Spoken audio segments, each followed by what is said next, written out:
Hola, le damos la bienvenida a la clase de política educativa al espacio de la práctica. Hoy vamos a trabajar sobre el eje número 3, políticas educativas en Argentina, dimensión político-histórica,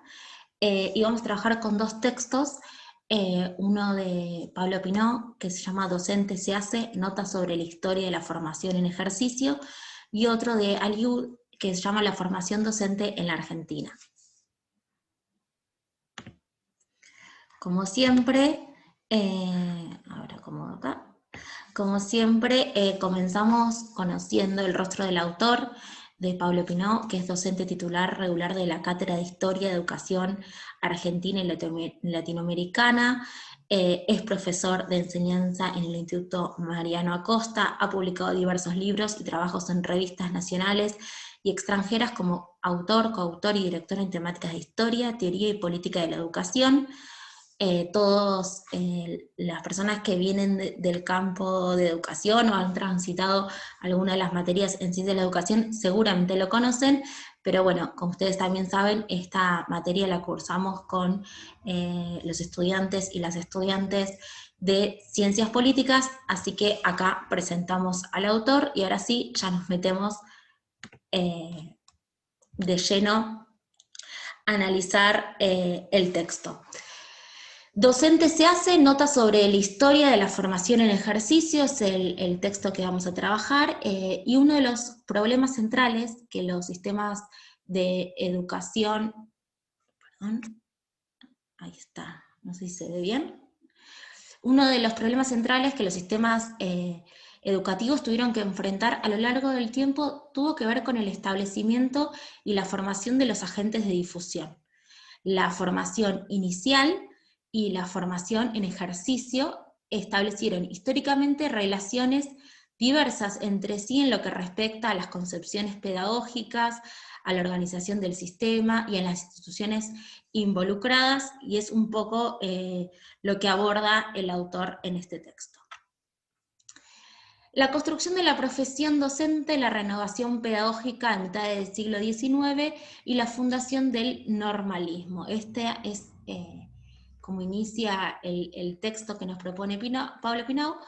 y durante la colonia y buena parte del siglo XIX, los sujetos que ejercían la docencia se formaban en pedagogías espontáneas, es decir, eran docentes empíricos, no habían estudiado nada, sino que tenían un saber práctico por medio de la experiencia. Pero a mediados del siglo XIX, y con la construcción del sistema escolar, sus impulsores, acá tenemos a Sarmiento y a Juana Manso, evaluaban como inadecuados esos docentes empíricos y creían que era necesario que el Estado Nacional cree un sistema de formación, de hecho lo hicieron, y ese es lo que pasó a llamarse como normalismo. En ese entonces, la escuela constituyó un papel social privilegiado de producción de homogeneidad, que era lo que se necesitaba en este momento de funcionamiento del Estado Nacional. Como consecuencia, la escuela pasó a ser obligatoria y gradual, o sea, con grados. Eso hizo que se generaran nuevas leyes educativas, pero también lo que produjo fue una gran demanda de nuevos docentes. Entonces, el Estado se convirtió, por un lado, en un empleador de numerosos docentes, y por el otro es el que definió y se hizo cargo de la formación de esos docentes. Hacia la década de 1850, durante la organización nacional, la nueva problemática que siguió tuvo que ver con el progreso. Diversos adherentes de la causa escolar de la segunda mitad del siglo XIX nos dejaron sus impresiones sobre las escuelas contemporáneas, como diagnósticos de lo que había que hacer. Con ello, más o menos para que ustedes tengan una ubicación histórica, en el año 1860 hubo una revolución pedagógica que sentó las bases para la creación del sistema educativo unas décadas más tarde. Acá es importante que tengamos en cuenta que todo esto se hizo bajo la influencia de propuestas de origen extranjero, en su mayoría francesas y estadounidenses,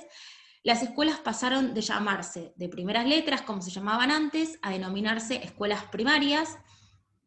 Triunfó la organización por grados, fueron abolidos los castigos corporales, se reguló el tiempo en bloques con recreos.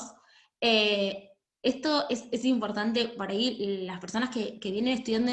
la carrera de Ciencias de la Educación, esto lo vienen analizando en distintas materias. Pero por ahí, para las personas que estudian ciencias políticas, se dan cuenta de que estamos hablando de 1860 y todo lo que hoy continúa en este sistema educativo, ¿no? Pero bueno, sigamos. Los recreos, entonces grados, bloques homogéneos divididos por recreos, la necesidad de tener exámenes periódicos, la elaboración de informes por parte de los docentes, y algo muy interesante es que se propusieron los libros de texto, y a su vez se modificó la arquitectura y todo lo que era relacionado con el mobiliario escolar. Empezó a haber más ventilación, luminosidad, y se comenzó a dotar las escuelas de muchos de los recursos pedagógicos, como pueden ser láminas, y fundamentalmente de bibliotecas populares y de revistas con información y actualización para los docentes. Inspirado en el modelo francés, durante la presidencia de Sarmiento fundó una red de escuelas normales en todo el territorio nacional y convocó a un conjunto de maestras de Estados Unidos, casi en su totalidad mujeres y jóvenes, que acompañaron esa tarea del primer tiempo de los institutos. En 1886, con un decreto de Roca, se puso las bases de lo que se conoció como la Escuela Normal Superior. Y en el artículo 1 de ese decreto decía que hay dos clases de escuelas normales: las elementales y las superiores. Las elementales estaban destinadas a la formación de maestros de educación primaria, y las segundas, las superiores, tenían el objetivo de formar los profesores y profesoras y los inspectores también. La expansión temprana y amplia de estas escuelas fue un rasgo que diferenció a nuestro país de la mayoría de los países de Latinoamérica. La docencia se fue volviendo una actividad exclusiva de tiempo completo, a diferencia de otros momentos anteriores, que eran por ahí menos horas. Esto ya empezó a ser un trabajo de tiempo completo. La población provenía mayoritariamente de los sectores medios y bajos, por lo que la opción de la docencia abrió un campo y una posibilidad que también estaba negada para cierta parte de clases sociales, y la escuela pasó a ser un trampolín social y cultural, y que muchos dedicaron su vida a afianzar y a difundir, ¿no? Finalmente, en 1910, Ramos Mejía, desde su cargo de presidente, empezó a impulsar un proyecto para patriotizar la escuela, como una forma de controlar la inmigración y todos los movimientos sociales emergentes que impugnaban el poder, ¿no? Entonces se propuso nuevos currículum, actos, rituales, conmemorativos de fechas patrias. Respecto a la docencia, se estableció la obligación de ser argentinos para el ejercicio profesional de la docencia, y se cerraba así el ciclo de los docentes extranjeros, mayoritariamente estadounidenses, que habían sido convocados por Sarmiento en la fundación del sistema. Pero el normalismo, con este discurso, digamos, de modernización cosmopolita, ¿no? Lo que hizo también fue negar y censurar y perseguir diferencias de origen entre alumnos y docentes, ¿no? Buscó imponer un imaginario social que tenía que ver con esta cuestión de una persona ilustrada, positivista, republicanista, burgués, donde se ponderaba la cultura escrita. Es importante tener en cuenta que el normalismo negó o borró cierta diversidad cultural que teníamos en ese momento, ¿no? Terminada su formación inicial en las escuelas normales, los maestros solo podían continuar su formación en el ejercicio de su profesión. Con el título normal no estaban habilitados para hacer otro tipo de estudios superiores. Bueno, modernizaciones culturales y sociales en la primera mitad del siglo XX. El terreno educativo, lo que empieza a estar en pugna en lo que se llamó la escuela nueva. Las primeras experiencias se empiezan a producir en 1910 y se expanden notoriamente mediante publicaciones, encuentros y sesiones. En nuestro país tenemos a Olga y Leticia Cosentini, que ahí está la imagen, que fueron algunas de las representantes en nuestro país de lo que significó la escuela nueva. La escuela nueva propiciaba prácticas como por ejemplo sacar la tarima docente, el uso de pupitres móviles, el uso del cuaderno de clase, la educación más artística, los dibujos, el autogobierno escolar, la integración con el medio, con el medio ambiente también, y fundamentalmente la renovación metodológica también tuvo que ver con el ordenamiento de los diseños curriculares, no basados en las disciplinas, sino también en los centros de interés. Por supuesto que la escuela nueva también tuvo referentes y figuras internacionales, que a su vez algunas visitaron la Argentina, como María Montessori,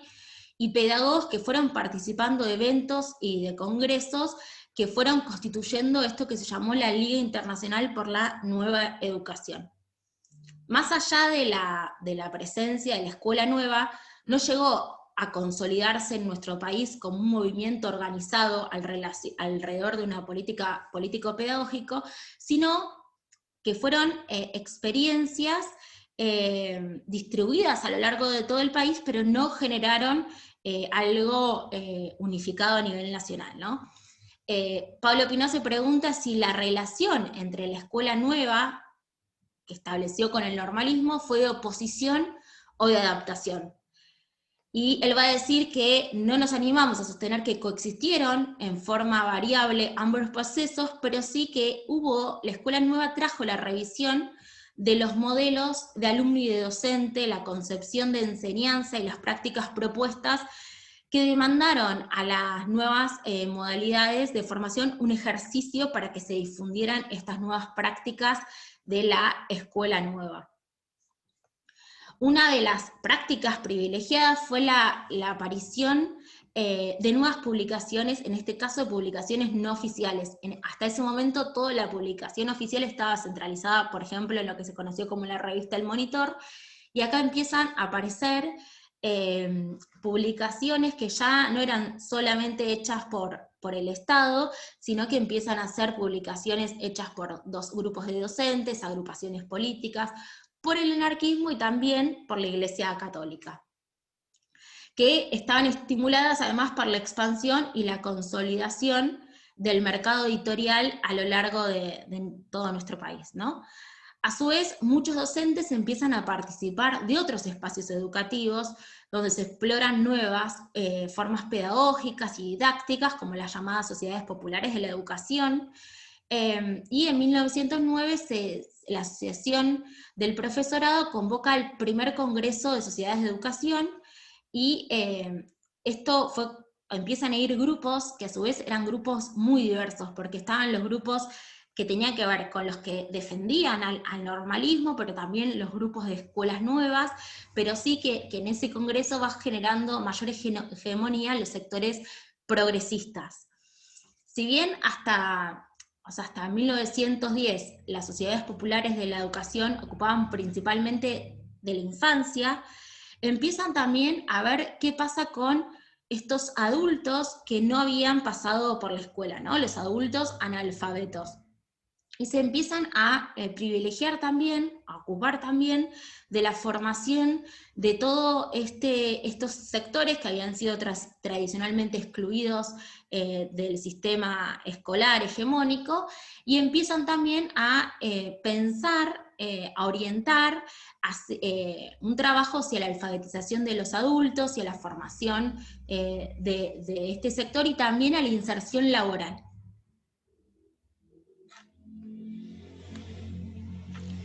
Bueno, acá, creo que ahí está. Bueno, entre tecnocracias y derechos laborales, los cambios en la segunda mitad del siglo XX.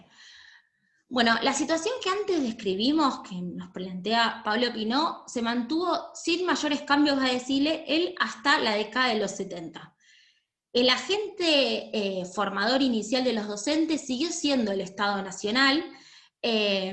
y parte de la renovación modernizadora de la docencia seguía pasando por las revistas educativas y por los espacios culturales y políticos, pero de la sociedad civil. Pero hacia la década del 60 se fortalecieron dos nuevas concepciones sobre la formación. Por un lado, la llegada de versiones tecnocráticas que vienen de Estados Unidos, con la idea de la educación permanente, capaz que son términos que todavía siguen sonando, que comenzaron a comprenderla más como una oposición, no la veían como una oposición, sino entre algo como novedoso, ¿no? Ya empieza el fortalecimiento, pero por otro lado también aparece el fortalecimiento de la sindicalización y la concepción de los trabajadores, de los docentes como trabajadores de la educación. En 1969 hubo un cambio muy importante en la formación inicial y se produjo el pasaje de nivel superior de la formación de maestros para la escolaridad básica, cuando se terciarizó la formación, ¿no? La nueva carrera de magisterio pasó a abarcar 2 años y medio de formación y tenía como requerimiento tener titulado el nivel medio, ¿no? Uno de los motivos principales para hacer este cambio tuvo que ver que había muchos maestros, comillas, y entonces que poner algunos obstáculos más en su graduación iba a hacer que se equilibrara el mercado laboral. Y los organismos internacionales van a empezar a impulsar todo lo que era el desarrollismo y el funcionalismo, y construyeron una nueva forma de comprender a las sociedades contemporáneas en términos de desarrollo y de subdesarrollo. Desarrollarse era como la palabra estrella del momento, y repetida hasta el cansancio, implicaba seguir una serie de pautas previamente establecidas por las sociedades desarrolladas para asemejarse a ellos.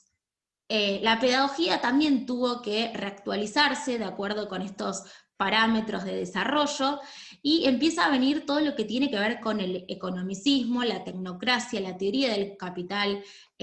humano, que en relación a eso está la imagen que elegí, que básicamente lo que tenía que ver era, a mayor nivel educativo, se manifestaba mayor calificación para el trabajo y por lo tanto una consecuente aumento de los ingresos personales, que tenía que ver con esta idea de el discurso pedagógico fue inundado por términos que provenían de la economía, como tasa de retorno, capital humano, eficacia y eficiencia. Toda esta renovación implicó una nueva constitución del sujeto pedagógico, que va a decir Pablo Pinó, que es asocial, individualista, racional y planificado. Mediante la apertura de nuevas carreras, las universidades comenzaron a formar profesionales en educación que ya no debían contar con experiencia ni formación docente, cuya tarea principal tenía que ver con capacitar de las nuevas teorías a los educadores en ejercicio. Y en este cambio paradigmático también impactó en las prácticas escolares cotidianas mediante la irrupción de una didáctica neoconductista, ¿no? Pero a su vez, los planificadores que venían de Estados Unidos, que modificaron al día a día escolar y empezaron a hacer, se empezó a planificar en la escuela de forma distinta, se planificaban en unas como parrillas, se decían, que eran hojas y hojas de planificación. Se empezó a ver objetivos mucho más conductuales, basados, bueno, en esto de la planificación, en la conducción y en la evaluación de los aprendizajes. Coherente con esto, a nivel organizacional, las acciones de formación inicial y formación de un servicio fueron separándose en unidades burocráticas, diferenciado de un Estado que se volvía cada vez más complejo y tecnocrático. Junto a esto se produjo el reconocimiento por parte de los docentes de su condición de trabajadores, con la sindicalización, y en 1957 se lleva a cabo un proceso de lucha con paros y movilizaciones por las reivindicaciones económicas, laborales y profesionales, que constituyen que culminan en la sanción del Estatuto Docente, y en 1973 se funda la Confederación de Trabajadores de la Educación de la República Argentina, CETERA. Acá los estatutos docentes empezaron a concebir la formación de los docentes en ejercicio como un derecho laboral, sobre todo en lo que tenía que ver con la titularización y el ascenso en el escalafón de otorgamiento de los puntajes para los concursos. Nuevos sujetos se consolidan como agentes importantes de formación en ejercicio, en consonancia con la renovación cultural de los años 60 y la radicalización de la política de los primeros años 70. Dentro de ellas se destaca la irrupción de la psicología social, Pichon Rivière, una importante renovación teórica que fue producida por la pedagogía de la liberación, inspirado en el pedagogo brasilero Paulo Freire, y con fuertes relaciones entre las posiciones políticas y culturales, como la teoría de la dependencia, la teología de la liberación. En 1976, la dictadura cívico-militar profundizó obviamente la propuesta tecnocrática y no de liberación, y entonces la propuesta tecnocrática iba alineada perfecto con un modelo represivo, y por supuesto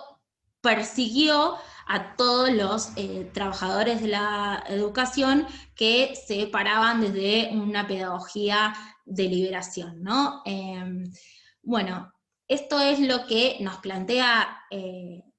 Pablo Pineau, que en realidad lo que él busca es tratar de pensar todos los lugares, él trata de hacer este recorrido, este rápido recorrido, sin poner como buenos o malos, ni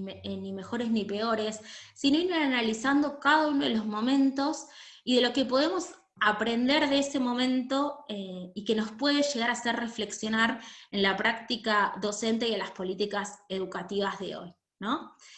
Ahora vamos a pasar al otro texto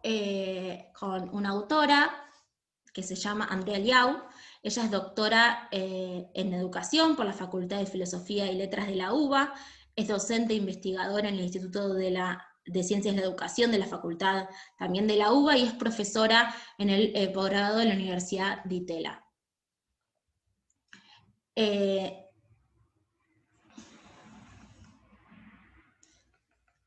Vamos acá.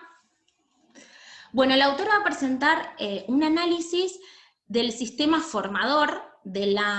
docentes en la Argentina, y va a considerar en primer lugar las características principales de esta oferta del sistema educativo. Después va a hacer un análisis sobre las políticas educativas más recientes, y finalmente va a hacer un análisis sobre la política internacional, con una idea de poder ver si las soluciones o los modelos que eligieron en algunos países nos puede llegar a servir a nosotros para incorporar nuevas miradas, y fundamentalmente también va a trabajar sobre lo que es la evaluación y la carrera docente. Pero vamos a meternos con el primer eje que aborda la autora, que son las características de la oferta del subsistema formador de docentes. La autora va a decir que históricamente en nuestro país la formación de docentes se desarrolló a través de dos circuitos paralelos. Un circuito es el normalista, que nutría el sistema educativo formal, y el otro va a ser el universitario, que formaba básicamente a los profesores, a las distintas profesiones, y en menor medida a algunos profesores, ¿no? Las trayectorias educativas y sociales de los aspirantes a ambos circuitos, ¿no? al normalista y al universitario, va a decir que fueron bastante separados hasta llegado el siglo XX. Hasta el presente, hoy, en la Argentina, va a decir que coexisten estos sistemas, las instituciones superiores universitarias y las terciarias o no universitarias, bajo diferentes regímenes que forman maestros y docentes. Y aún así, los docentes con título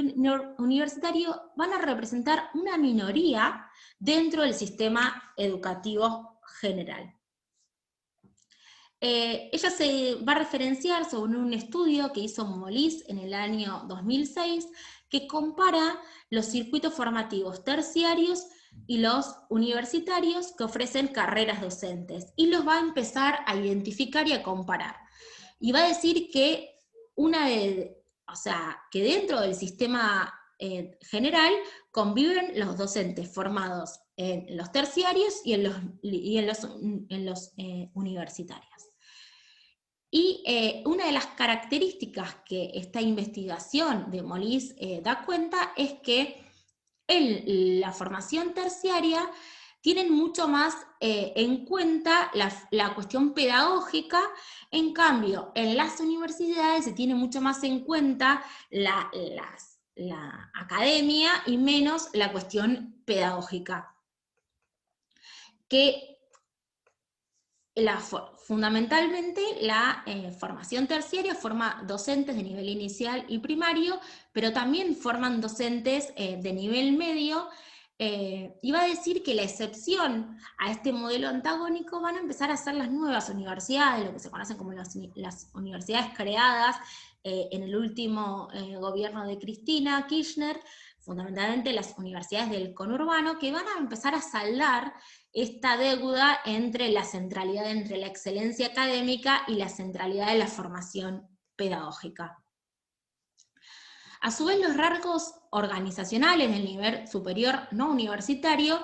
dan cuenta de un mantenimiento de una estructura escolar en cuanto a la forma en que se distribuyen los tiempos y los espacios, los modos en los que se plantean los conocimientos y los contenidos de la formación, los rituales, las maneras de plantear el vínculo pedagógico y el perfil también que tienen los formadores. Y es importante tener en cuenta que los institutos terciarios pertenecen a las provincias, cuando en los 90 se hizo el pasaje del sistema educativo a las provincias. En cambio, las universidades están bajo la órbita nacional, pero como ustedes saben, son autónomas. El circuito terciario provee la mayor cantidad de docentes al sistema educativo formal, y las instituciones formadoras en Argentina son muchas y con características muy diversas en cuanto a la oferta, a la localización, a la cantidad de alumnos y también al tipo de formación que ofrecen. Según la autora, acá aparecen dos problemas centrales que pueden señalarse. Uno tiene que ver que los institutos suelen convivir carreras disímiles, algunas de formación docente y otras no, por lo cual suele haber una desconexión a veces entre lo que acontece en la formación de maestros y profesores. En la actualidad hay más de 300.000 estudiantes que aspiran a ser docente, pero así todos se detectan problemas al momento de cubrir cargos. Y esto, va a decir la autora, obedece fundamentalmente a dos razones. Por un lado, a los bajos salarios que tenemos los docentes, y por el otro lado tiene que ver a la desvalorización de la profesión docente que se viene dando en el último tiempo. Yo, creo que como muchas de ustedes, además de ser licenciada en Ciencias de la Educación, soy maestra en ese momento era de EGB 1 y 2, y pasé por el instituto y siento algunas de estas características bastante cercanas. Me acuerdo también de las declaraciones de la ministra de Ciudad de Buenos Aires en relación al desmerecimiento que hacía en relación a la característica, que es cierta, que muchas personas no eligen la carrera docente como la primera opción, pero ¿se acuerdan que Soledad Acuña hablaba como de fracaso, ¿no? O sea, y bueno, creo que sí, a lo largo de toda esta materia también, y lo que ustedes vienen estudiando, vemos que las trayectorias a veces no son lineales, y que mucho de que por ahí muchos estudiantes, muchas estudiantes, no elijan la formación docente como primera opción, como primera carrera, tiene que ver con estas dos problemáticas que hablaba la autora. Fundamentalmente la problemática salarial, pero también la desvalorización que tiene la carrera docente, y también en cierta parte, a mí, esto es una cuestión personal, ¿no? Pero cuando yo elegí estudiar en un instituto de formación, yo estudié en un instituto de formación municipal, Almafuerte se llama, para mi familia prefería que yo estudiara lo mismo, pero a nivel universitario. Como que a pesar de todo el trabajo que hacen los institutos, en el imaginario social está esta idea como que lo universitario es mejor que lo no universitario. Y ahora vamos a esta discusión, también se va a dar un poquito después cuando tengamos la mirada internacional. Bueno, las políticas educativas recientes, esto es algo que, bueno, que lo volvemos a observar con lo que plantea la autora, pero es algo que ya venimos trabajando, ¿no? Durante los años 90, dentro de un contexto de reforma educativa generalizada. Las políticas de educación, de formación, se orientaron fundamentalmente hacia el perfeccionamiento, la reconversión. ¿Se acuerdan que esto lo hablamos en la clase pasada? Los docentes o sea, la reconversión para poder ser docente de GB3, la actualización de los docentes al considerar que era necesaria la apropiación por parte de los docentes de los nuevos contenidos definidos en esta nueva escuela de los 90. Cuando en nuestro país se hace efectiva la transferencia de la educación superior a las provincias, la transferencia, recuerden esto de antes estaba todo recaía todo en el gobierno nacional y se transfiere a las provincias, que también dijimos que esa transferencia había sido muchas veces sin los recursos necesarios para sostenerla. Se definen acuerdos legales, normativos y pedagógicos, pero al carácter no vinculantes. Entonces, una de las características, también lo que empezó a pasar, era que este sistema formador coexistían muchos sistemas, y que lo que hacía pasar era que hasta incluso de una provincia a otro el título no te fuera reconocido. Esta fragmentación que había, la clase pasada lo hablábamos en relación a los contenidos de los estudiantes, pero luego lo que pasó, que lo mismo pasaba con cuando uno se recibía de maestro para poder ir a una provincia o a la otra, a veces los títulos no eran homologados. En lo que se refiere específicamente a la docencia, en los 90 se da la paradoja que el discurso hablaba de la profesionalización, pero sin embargo el contexto es el empeoramiento de las condiciones laborales. Otro rasgo de las características de las políticas educativas durante el neoliberalismo fue el rol protagónico que las reformas le otorgan a los agentes externos, a las instituciones educativas. Y la propuesta de formación continua prolifera, pero la formata de cursos, los docentes tenían que perfeccionarse, actualizarse, reciclarse, suponiendo que todo lo que sabía el docente en realidad no estaba tan bien, ¿no? Y que era necesario que borre todo eso que tenía, porque había que reconvertirse, tenía que perfeccionarse. Muchos nombres y palabritas que seguimos usando muchas veces que hablamos de las jornadas institucionales, seguimos diciendo perfeccionamiento escolar, ¿no? Con esta idea de que el docente fue colocado en el lugar de no saber, de no estar preparado para lo que tenía que dar. Se vuelve a relacionar con esto que hablábamos de la desvalorización del docente. por eso fue, o sea, como no sabían, fue necesario estas capacitaciones masivas. En el año 2006, ya en el gobierno de Néstor Kirchner, el Ministerio de Educación Nacional, ¿se acuerdan que habíamos trabajado en la clase anterior, que creó el Instituto Nacional de Formación Docente, como un organismo nacional cuya función principal tenía que ver con planificar, desarrollar e impulsar políticas de formación docente inicial y continua, pero también garantizar la conformación de un sistema formador que lo fijaba la propia ley, pero que empieza a generar acuerdos, y ahí se genera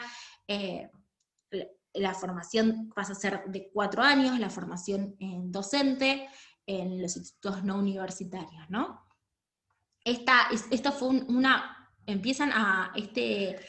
el Instituto Nacional de Formación Docente empieza a crear un sistema que empieza a tener alguna base normativa común y empieza a regular tanto la formación inicial de los docentes como el desarrollo profesional y permanente.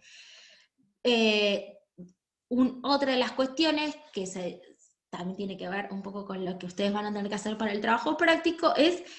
la definición de lineamientos curriculares comunes que empiecen a recuperar las modificaciones estipuladas por la ley en cuanto a la extensión de mínima de los 4 años de todas las carreras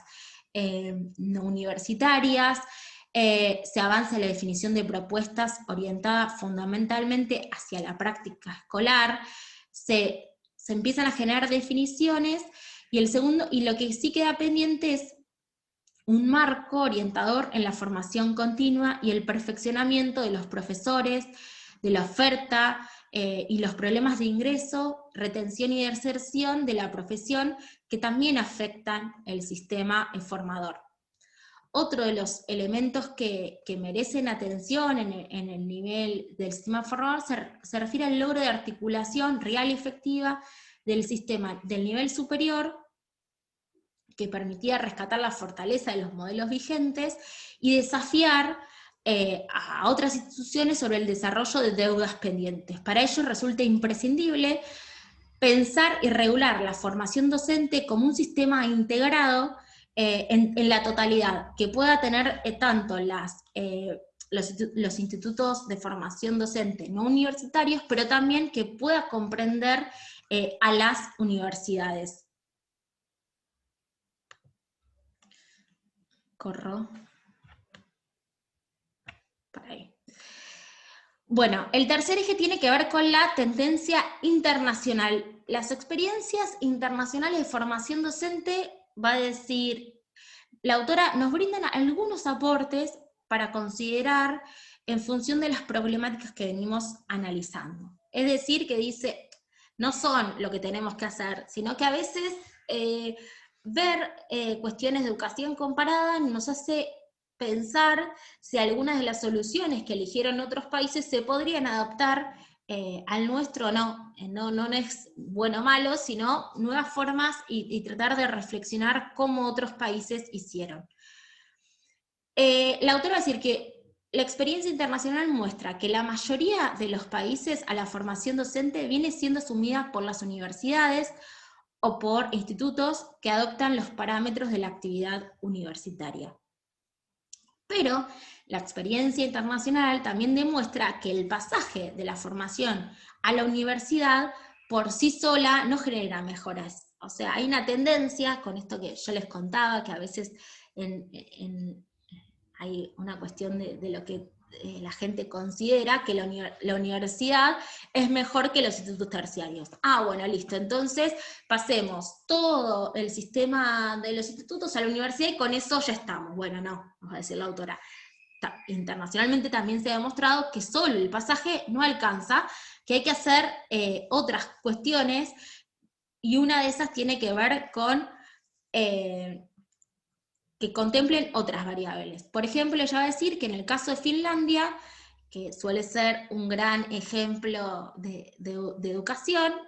demuestra que además de traspasar completamente la formación de profesores a la universidad, la transformación iniciada en los años 70 incluyó la unificación de la formación docente, planes de estudio que incrementaron el peso de las ciencias de la educación y también de las ciencias sociales y políticas, la selección rigurosa de los estudiantes que podían entrar a esos institutos universitarios, el fortalecimiento de la formación docente continua a través de carreras de grado y posgrado y tesis de maestría, y el mejoramiento salarial. Fue otra de las variables que contempló Finlandia. Un segundo lugar, va a decir la autora, se advierte que en la mayoría de los países del mundo un aumento en la duración de las carreras, equiparando a las carreras universitarias, hizo que los docentes pudieran cursar estudios de grado y de posgrado. Es decir, que esta idea de llevar la formación docente no universitaria, como tenemos nosotros, que pasó de ser, antes era 2 años y medio, después pasó a ser 3, que eso haya pasado a ser 4, puede hacer que los docentes con esos 4 años ya puedan hacer otras carreras. El tercer lugar tiene que ver con la tendencia internacional hacia la unificación de carreras que forman docentes para los distintos niveles de enseñanza, superando así la idea de modelos que asocian la formación con el nivel de escolaridad que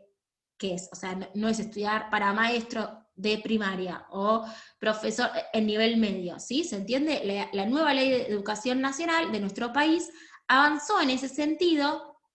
al llevar los 4 años de formación, como veníamos diciendo, los docentes para el nivel primario y para el nivel inicial, equiparándolas así con el nivel de los profesorados en educación media, pero no así todavía con las carreras universitarias, que en su mayoría, sabemos, son de 5 años. También otros países lo que hicieron fue aumentar los niveles de autonomía institucional en la gestión curricular, que se impulsaron en cambios en formatos tradicionales de formación impulsados fuertemente por la escasez de docentes. En el continente europeo, por ejemplo, se encuentran desde programas a distancia apoyados en el uso de nuevas tecnologías, los programas de certificación alternativa. El caso excepcional de estos países tiene que ver con Alemania, que se destaca por la centralidad del Estado nacional en la definición de los contenidos y en la duración de los programas de formación. En nuestro país, los acuerdos federales existen y se refieren al nivel de autonomía de las instituciones terciarias respecto al Estado, es decir, que el Estado es garante de la autonomía y también es garante del cumplimiento de los propósitos por los que fueron creados estos institutos. Y ahora sí pasamos al eje de evaluación y carrera docente, que es un tema, como siempre, complejo, todo lo que tiene que ver con evaluación, porque fundamentalmente se asocia con el control y con una mirada más punitivista, pero bueno, tratando de sacarnos esas miradas que tenemos y viendo también de una cuestión internacional, como otros países también lo vienen resolviendo. En lo que refiere particularmente a la carrera docente, se trata de superar la actual estructura piramidal de una sola vía por la que se avanza. Es decir, uno llega y sabe que puede seguir subiendo de cargo fundamentalmente por la antigüedad. También puede ser por algún concurso, pero fundamentalmente la antigüedad está relacionada con el incremento salarial. La movilidad de la carrera docente podría depender de la incorporación de nuevas tareas para que empiecen a ensanchar esta pirámide de ascenso, con nuevas funciones o nuevas responsabilidades. Hoy los ascensos e incrementos salariales se consiguen cambiando de función o nivel de enseñanza, como por ejemplo cuando un profesor de secundaria pasa a ser profesor en el nivel superior, y bueno, y después por acumular antigüedad. Algunas de las vías de la superación que han encontrado distintos países para salvar estos problemas tienen que ver con subsidios para las residencias docentes, subsidios para el ejercicio en escuelas desfavorecidas, subsidios para el ejercicio de funciones como tutorías o acompañamientos, subsidios para el ejercicio de la tarea de coordinación de áreas o de ciclos dentro de la misma escuela, también incentivos salariales ligados al desempeño. Estos fueron algunos de los aspectos relativos al establecimiento de la carrera docente que lleva a reparar en un aspecto relevante y polémico de la gestión del sistema educativo, que es la evaluación docente. La preponderancia que la misma fue adquiriendo en el tiempo se vincula con la realización. O sea, hay una necesidad de hacer seguimientos y monitoreos periódicos con la idea de mejorar la práctica. Uno cuando evalúa tiene una foto de algo y a partir de eso puede tomar decisiones